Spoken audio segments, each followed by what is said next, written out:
Well, first of all, on behalf of NASA and NASA's Kennedy Space Center, I want to thank Industrie du Maroc for inviting me to come in and talk. And I want to thank each of you for taking time out of your busy schedules to come hear me talk. I appreciate that. And I appreciate being here. And I also want to thank the Moroccan people.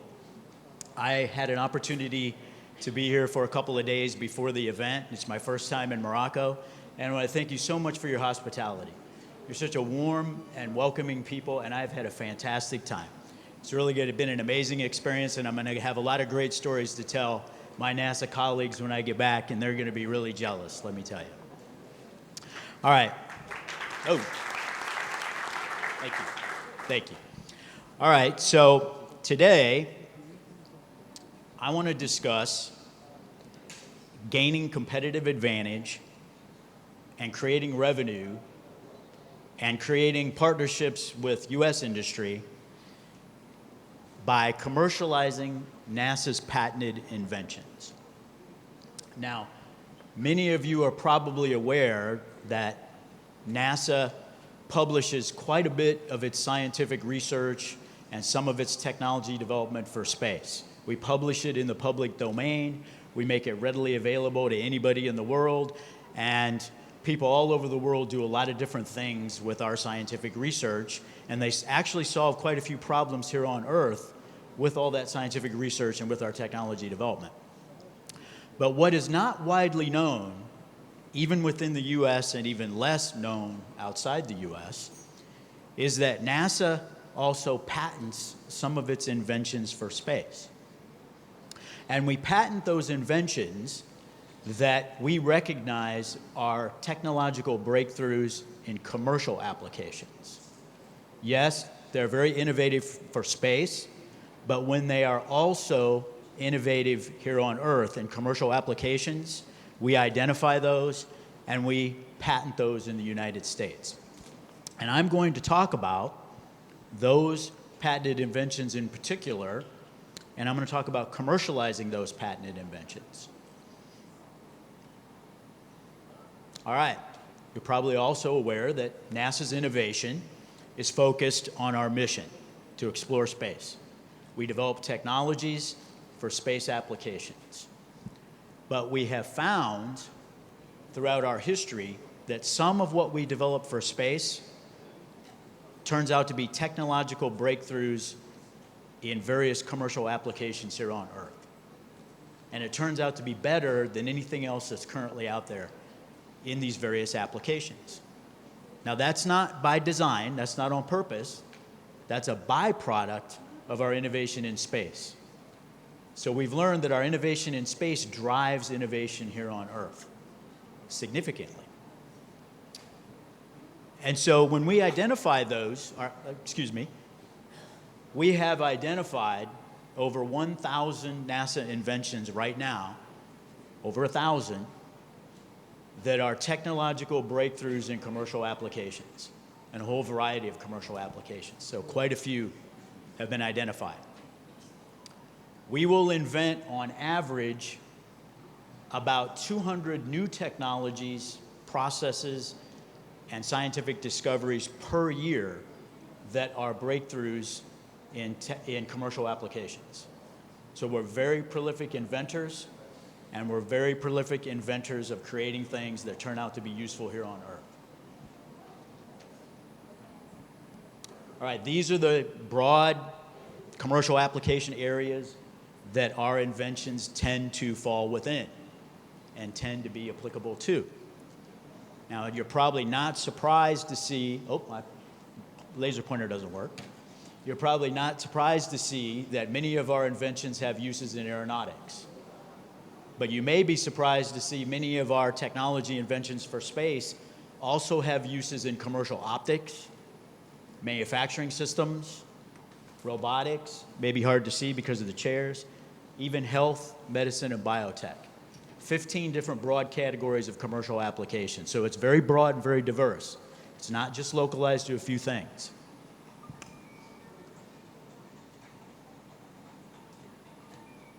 All right, these inventions are patented, and that's important. And I want to explain why we at NASA think it's important to industry, and this is also going to bring up some limitations on non-US industry in getting access to these patented inventions. I'm going to talk about those limitations very openly with you, but I'm going to talk about some recommendations on how we think we can get past that, okay? So they're patented inventions. First of all, that means they're novel and unique. At the time they were patented, there was nothing else that like them and nothing else that could do what they could do. Also means they're technological breakthroughs in a commercial application. We do not file for patent protection in the US unless it's a breakthrough commercially. And the US Patent Office will not issue that patent unless it's a breakthrough here on Earth. They will search they will search throughout the world, and if anybody has ever thought of that, or if there is any commercial product out there already like that, they will not issue the patent. So the fact that patent has issued means these are very innovative and very unique breakthrough technologies here on Earth. All right, stands to reason that potentially breakthrough and disruptive products can be developed from these technological innovations. Exclusive rights. Now, if you are an organization, a business, in a country where we do not have patent protection, which in most cases we only file for patent protection in the United States.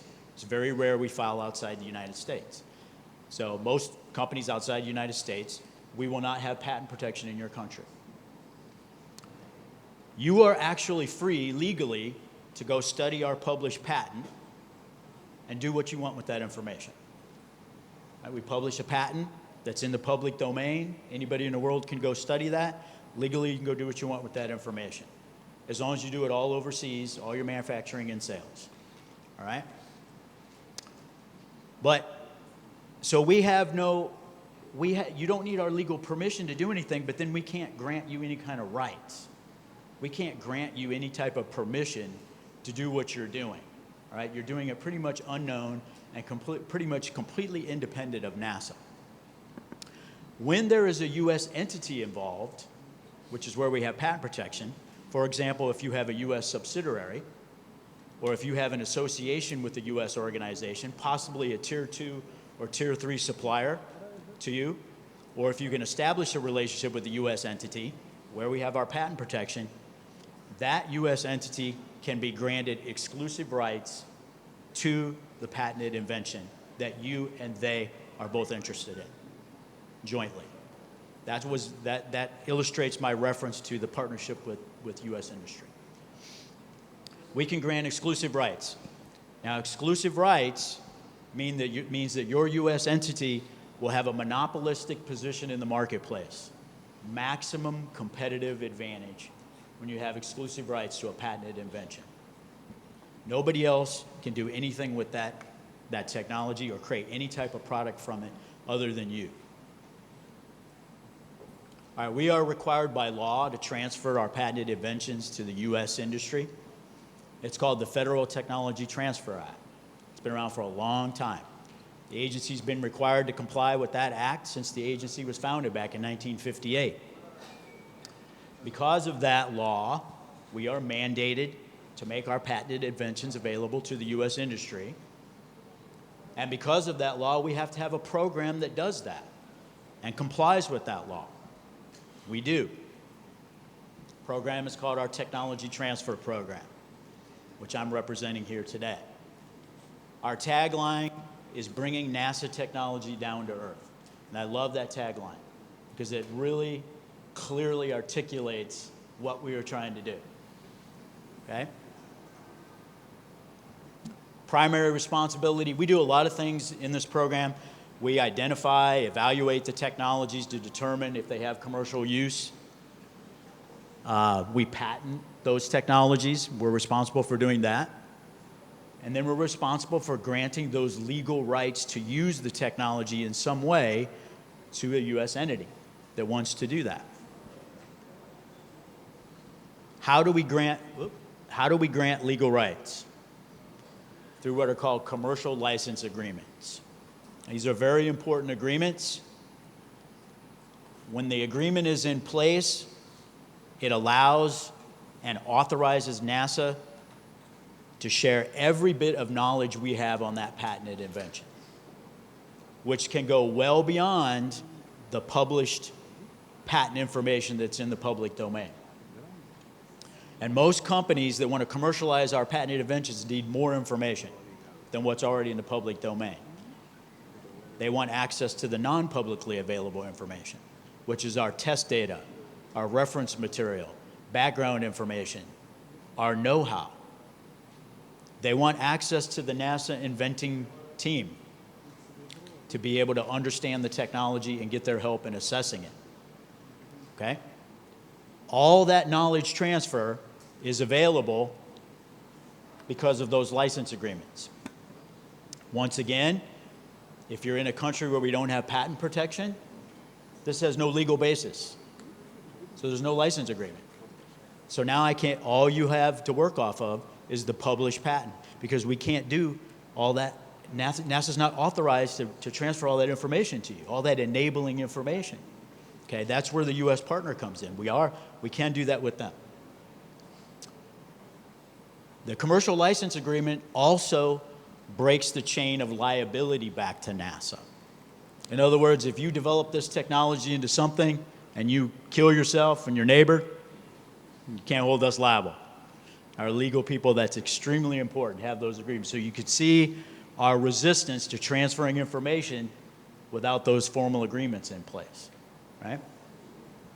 Okay, so with those agreements, we grant exclusive rights to the U.S. entity. And that's why you'll hear me continue to recommend partnering with a U.S. entity so that this can happen. It's a pathway to get these inventions that you may identify, and I'm going to show you how to identify what we have. But when you do identify an invention that you're interested in, and you're interested in commercializing it, there is a pathway to do that.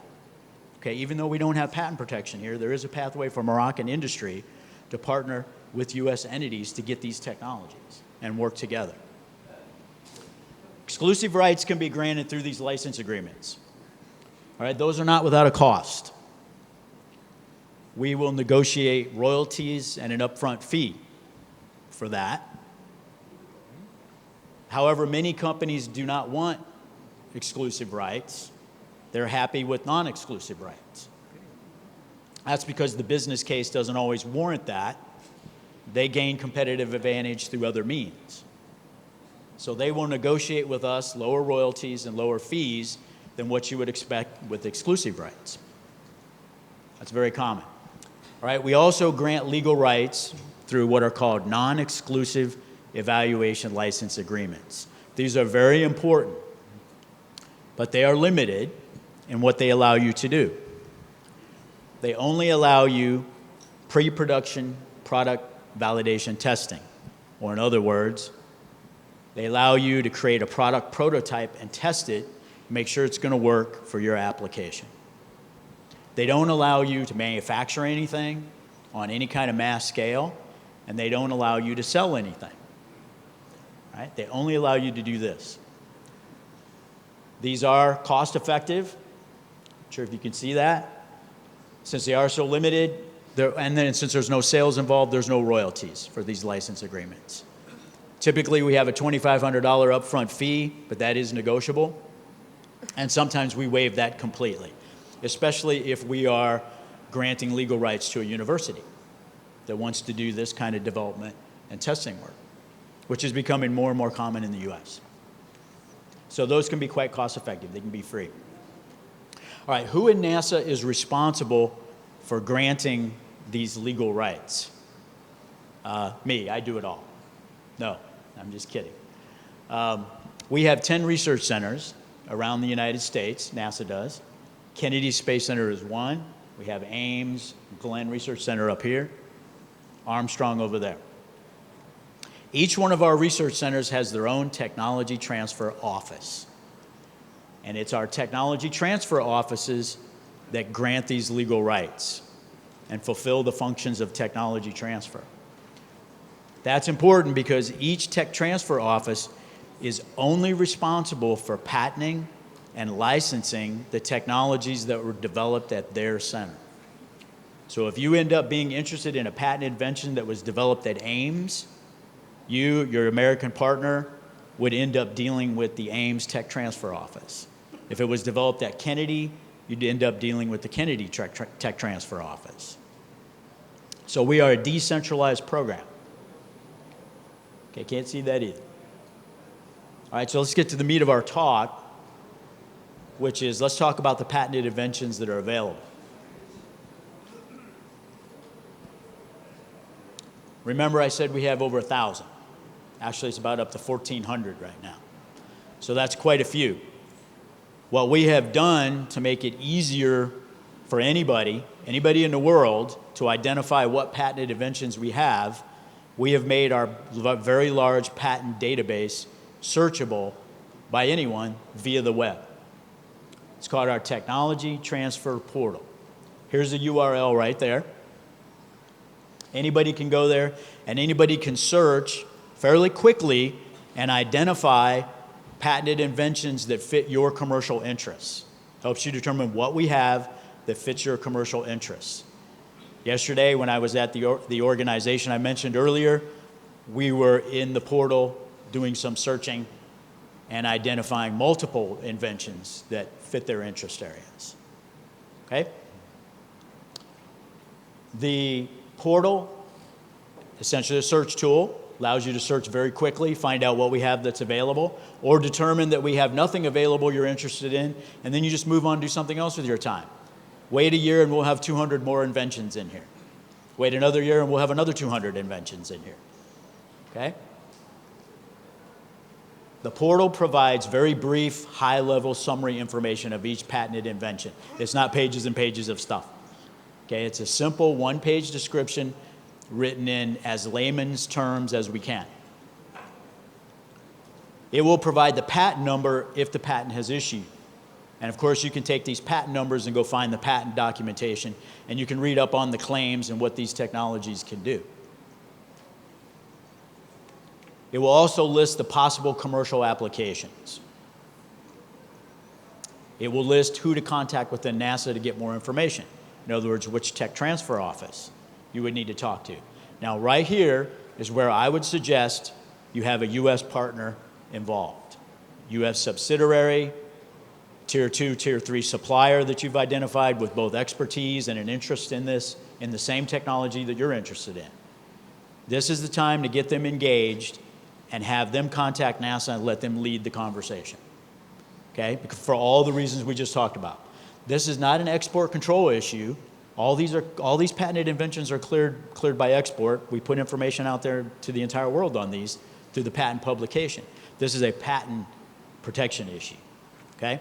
So that American partner is going to have a better conversation and is going to be able to really delve into that technology and is going to be able to more easily get access to the non-publicly available information that we will inevitably have and can share with them. And that U.S. entity will have a better time getting access to the NASA inventors or the NASA team that invented it and being able to discuss this technology with them. Those conversations are necessary before you're even going to consider entering into some type of license agreement.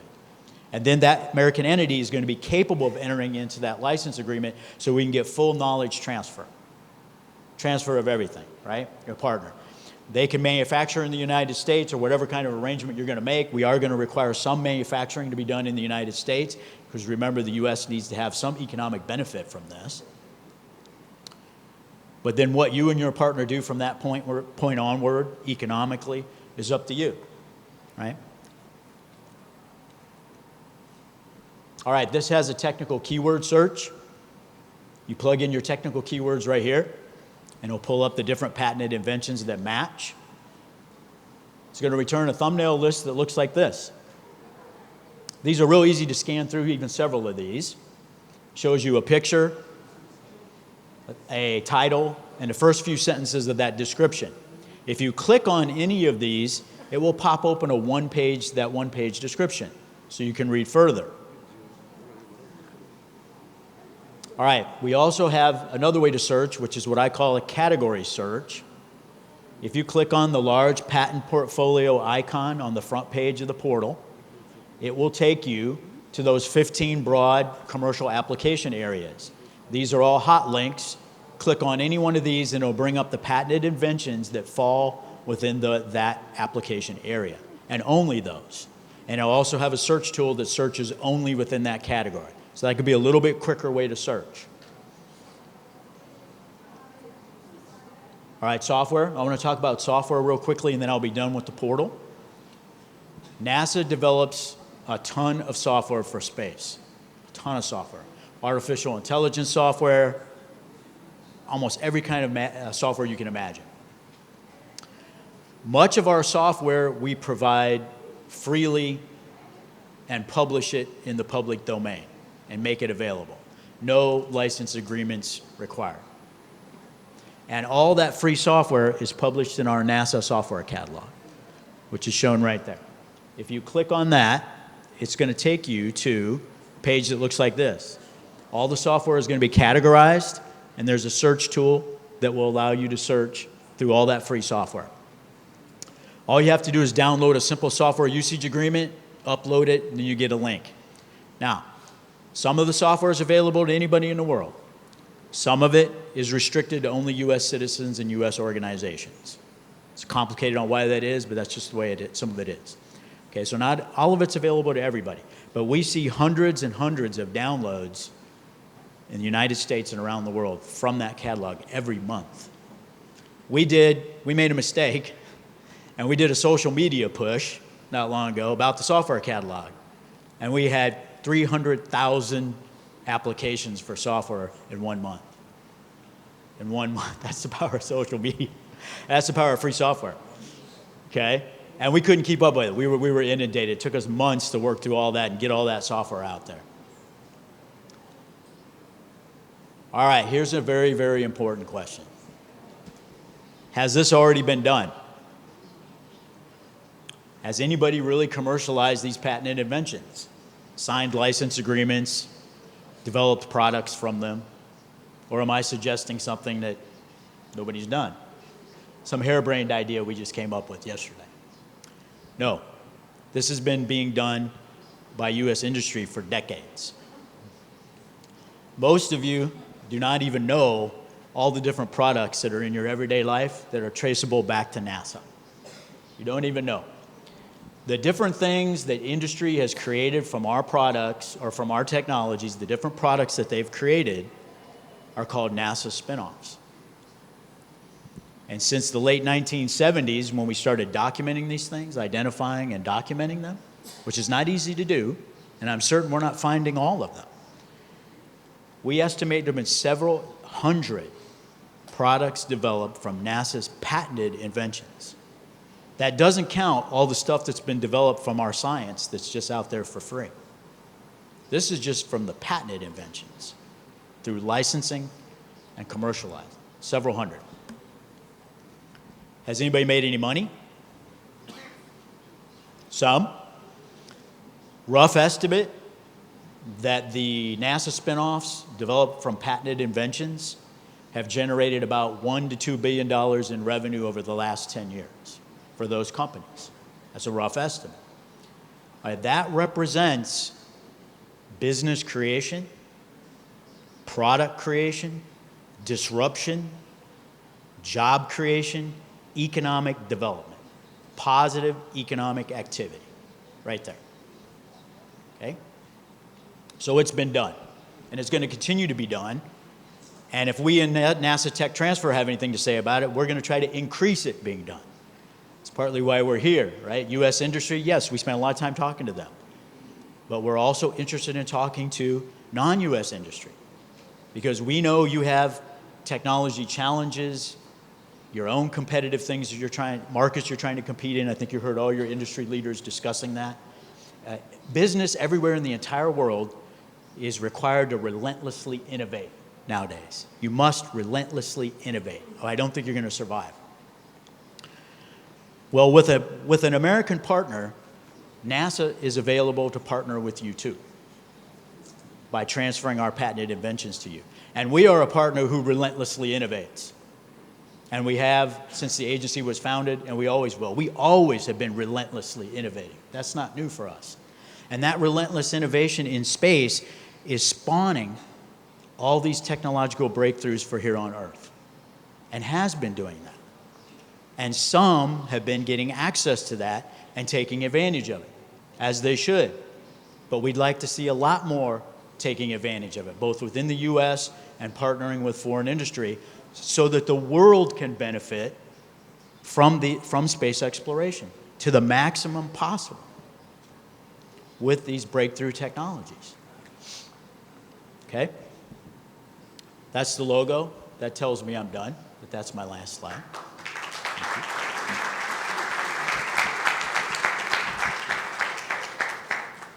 Now, I went through that pretty fast. I kind of do that on purpose because I don't want to bore you. Merci beaucoup, Monsieur Lester. Y a-t-il deux ou trois questions le temps que Monsieur le ministre puisse venir? Y a-t-il une question qui suscite l'intérêt de ce processus de la création de richesses grâce à ces brevets d'invention de la NASA? You going to allow questions? Yes, Okay. I think. Why Okay. not? Oh yeah, that's what I was hoping. Okay. I was hoping for. If you have questions, feel free. None?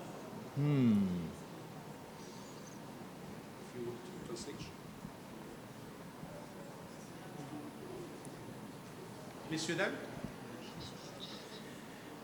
La première question est la plus difficile, mais on passe directement à la deuxième question, d'accord? Monsieur, hôtesse, on va poser juste deux questions. On me signale des tas de choses. Je vais vous donner...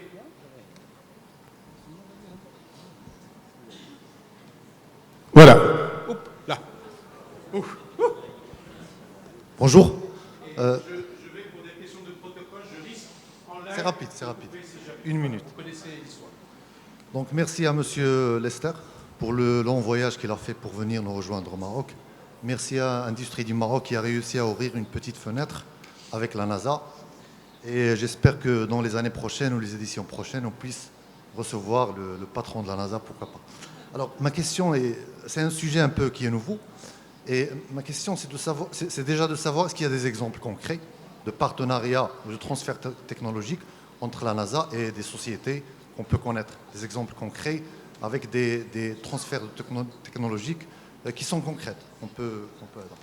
Ma deuxième question, c'est une question de coût, finalement. Est-ce que c'est des actions, c'est un programme entre la NASA et gouvernement, entre la NASA et industriel, entre la NASA et société? Quel type c'est qui votre cible? C'est le gouvernement ou c'est les industriels? Merci.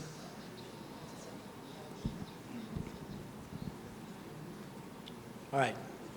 Good questions. Well, NASA is a U.S. federal government agency, and we receive our budget from the federal government. So we're a government entity. But licensing our technologies to private industry results in private industry providing us with royalties back, royalty payments, which are not much, and they're certainly dwarfed by our budget. So we don't rely on them to do what we do, but we do take those royalties and put them back into our research and technology development programs. And we also recover some of our patent fees by charging a fee. So I don't know if that answers your question, but it's a partnership between the U.S. federal government and private industry in terms of transferring the technologies. Now, you also asked for some concrete examples. There are so many. We are licensing, all those tech transfer offices together are licensing about 90 inventions per year. So we're racking up a tremendous number of licenses. Do you remember the evaluation license I talked about that's almost free? Those are skyrocketing. There's an explosion since we created that agreement. There's an explosion in R&D and development work of our technologies for commercial applications. So the examples, I could go on and on all day, but I can give you one most recent that I really enjoy and I really like because I think it's very surprising. NASA actually has invented environmental remediation technologies to clean up the environment. Now, we were required to do that because in the Apollo program, we had some toxic waste deposited at Kennedy Space Center of some pretty bad stuff. heavy solvents, some heavy oils, back in the day when the regulations weren't very strict in the Apollo program. We were then required to clean it up by our EPA. Our NASA researchers looked at what was commercially available and weren't happy with what they found. Too expensive, not very effective, very destructive. You're doing almost more damage to clean it up than you are doing good. And we received funding to develop some of our own remediation technologies, which we did for our own use. Those turned out to be better than anything else that was in the market, anything else that remediation technology or remediation companies had. We patented those, and we have transferred those. The most licensed technology in NASA's history is an environmental remediation technology developed at Kennedy Space Center. That's a good example. Another example, one that's been around for a long time, good NASA spinoff, is NASA did some of the initial work many years ago at the Jet Propulsion Laboratory on developing very small sensors that take very high resolution pictures. And they did that back in the day when people my age had cameras with lenses this big. And even digital cameras, the lenses were all very big, and they didn't take very good cameras. How many remember when the cell phones took kind of bad pictures? Right? They've really developed them. Well, most of your cell phones sold today, that sensor technology in there is traceable back to NASA's work because it was commercialized. The commercial guys have really developed and improved it. We developed that sensor technology for our rovers on Mars and for our space probes because they needed to be small but take really good pictures. So that's a very common NASA spinoff that's just about everywhere. Another good example that I really like is a very large medical technology company called Medtronics developed a state-of-the-art pacemaker not long ago, and they used a patented NASA coating on the wires of that pacemaker because it made it much more effective and much more acceptable to the body and reduced problems that they were having in their previous versions. They have sold 660,000 of those around the world. 660,000 people are walking around with NASA technology in their body, and they don't even know it. Okay? So those are just two examples of what's been transferred, and we could go on and on. You can even read about NASA spinoffs yourself. If you Google NASA spinoffs, you will pull up our publicly available website that has the archive database of all these spinoff articles where we've documented the spinoffs going back to the 1970s. You can review and see a number of examples. We have many, many licenses that are active now, but there aren't spinoff articles on them because they haven't yet gotten to the point where they've got a product for sale. They're still doing development and testing. And there's quite a bit of that going on. Another question, une autre question? Madame, je vous en prie. A very easy question. Do you buy licenses? Translator's talking in French instead of English. Oh, speaking English? Oh, sorry. I'm sorry. Do Go you ahead. buy licenses also? I'm sorry? Do you buy licenses or new technologies? Do I buy rare? Very, we call that a patent proffer. That's where we bring a patent, your patented technology into NASA. It's extremely rare. We don't usually do it. What we want to do is buy commercial products, or we hire our big contractors, Lockheed Martin, Boeing, your big aerospace contractors, to develop things for us, or we develop our own things for ourselves. So very rare. Good question, though. Il y avait une autre question, peut-être quelque part, non? C'est vous qui avez sollicité?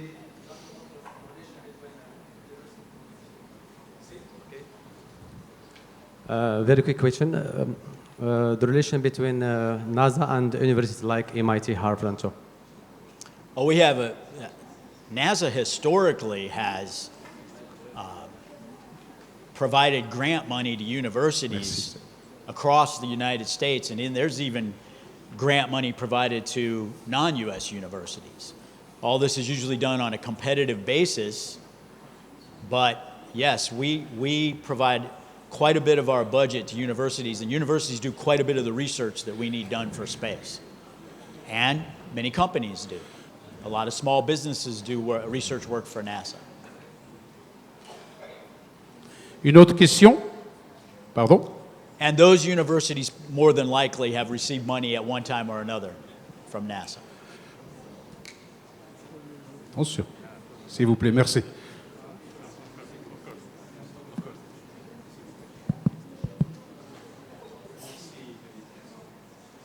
Yeah, thank you for your presentation. My simple question is about your presence here in Morocco. Have you already noticed some potential partnerships with the Moroccan actors here during your presence? Yes, we have. Yeah, and have you already signed some memorandums or No, agreements, we potential agreements? haven't Not signed. yet? No, Okay. nothing's been signed. Remember, license agreements can't be signed with organizations here in Morocco because I don't have patent protection here. All We right. have to be the U.S. entity. But what we did, I talked about earlier, I don't know if you were here for that, but we have met with an organization. We have looked at their R&D and what they're focused on. It is renewable energy technologies and some of the R&D challenges that they're facing. And we did go in and review some of the technologies. We found 25 patented inventions that are potentially of interest to them. Thank you so much. Thank you. And their technical folks, they've assured me, are going to be looking at those technologies to see which one of those might be feasible. And we had a very good discussion about the need to have an American partner, and they have American partners in mind already. And one of the things that they brought up was that when we're talking about scaling up and validation testing, and they were correct, an American university can do that. And we have American universities that like to do the development work of some of our patented inventions. So American University could be the partner. It's certainly in the development and testing phase. And they can hold those license agreements and get the transfer of knowledge that needs to happen there and give NASA the comfort that we need of having an appropriate agreement in place with somebody when we're transferring information. So yes, they're already discussing that, and that was a really fruitful discussion. I didn't expect that. I've only been here 3 days, and we've already had a good technical conversation about the idea of partnering with the U.S. Now, as a U.S. citizen, I really like that idea. And as a NASA person, I like the idea of foreign industry, non-U.S. industry, partnering with U.S. industry, who then you jointly partner with NASA, pull these technologies out. Because I think we get wider dissemination that way. If it's just a bunch of little U.S. companies, I mean, most of the companies in the U.S. licensing our technologies are small and medium-sized companies. They're what we call your Tier 2 and Tier 3 suppliers to the bigger guys, who usually don't really want to license anything. They want to buy innovation, right? And they need their smaller, more innovative suppliers to be innovative. And that's what we find in the United States. But what is the reach of some of these smaller companies? Most of the time, they're just serving other U.S. companies. Sometimes the actual consumer in the United States. But when there's partnership between foreign industry, non-U.S. industry, and American industry, that's the potential for much broader reach, much broader impact, global scale, right? And getting these technologies used in more applications.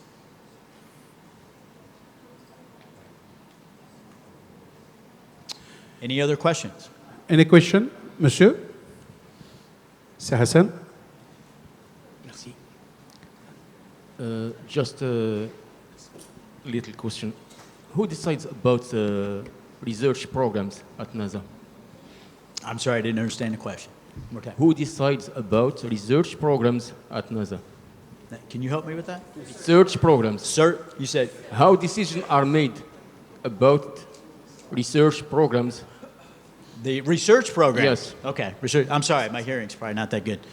Okay, that's because I have two young children. I'm sure my hearing's going bad because of them. Okay, research programs at NASA. We have quite a few research programs there, and we provide funding, as I said earlier, to do research to small businesses.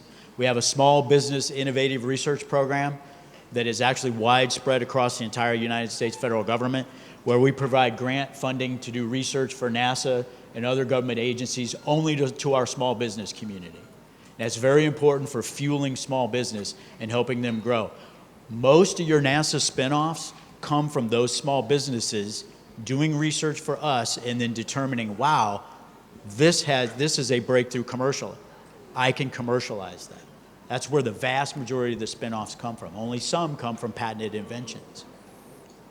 We also have research programs where we provide funding to many universities, and there are research grants that even foreign universities can compete for.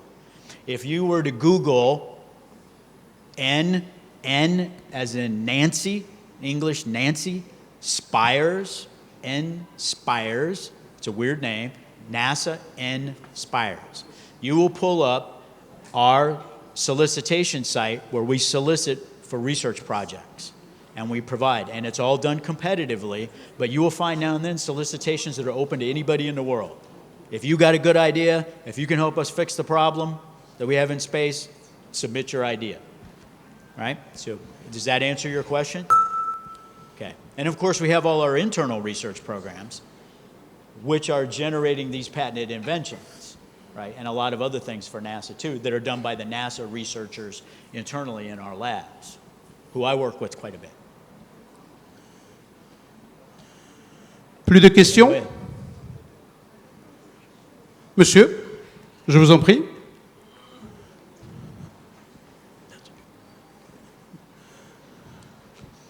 Thank you for this presentation. I have just a simple question. As long as we are in the moving, let's say, fast-moving market in terms of technology, so the technology itself has, let's say, a short life cycle. So how would you deal with that? How do we deal with that short life cycle? Yeah. Well, internally when we're developing technologies for space, because we're a federal government, I'm not sure how fast we are, right? We're voluminous, large quantity, because we have a pretty big budget. We're not always really all that fast. The guys who want to be fast are the companies that want the patented inventions. And what we need to be in tech transfer is we have to be fast at getting you the information, fast at getting you those license agreements put in place. Okay? And we are pretty fast. We get frustrated because the companies hand the agreement to their lawyers and we all might as well go on vacation for about 3 months. No offense to lawyers. You guys sometimes are slow because you get all bogged down in the legal details. There's my lawyer friend right there. You get all bogged down in the legal details. I mean, I just signed a license agreement with a very innovative company, small business, hard charging, fast charging little American company that just licensed a very high-tech magnetic pressure relief valve. Not very fancy. We actually made one for ourselves in our labs, and it's very unique and very inventive. And there's actually a big market for it, believe it or not, at $10 a unit. There's a huge market for these little magnetic pressure relief valves.